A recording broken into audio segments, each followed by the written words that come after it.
Bandar Udara Samratulangi Manado kembali ditutup berdasarkan informasi yang dikeluarkan oleh otoritas bandara pada Selasa 30 April 2024 pagi pasca Gunung Ruang di Kabupaten Sitaro kembali erupsi pukul 2.35 dini hari. Meskipun pagi tadi sudah dikeluarkan pemberitahuan terkait penutupan bandara, 3 pesawat sempat mendarat di Bandara Samratulangi dan 2 pesawat bisa berangkat dengan memperhatikan keamanan dan keselamatan penerbangan. Humas Bandara Samratulangi Manado, Yanti Pramono mengatakan, bandara terpaksa ditutup hingga Rabu 1 Mei 2024 pukul 12.00 akibat terdampak semburan abu vulkanik erupsi Gunung Ruang. Sampai rencananya sesuai notam itu di jam 12.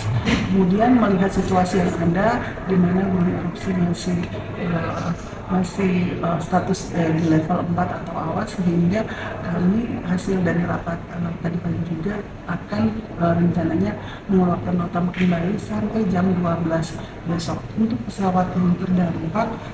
Sampai dengan nanti malam jam 22.45 itu totalnya ada 38 pesawat arrival maupun departure, sedangkan total dari penumpang itu ada sekitar 3.842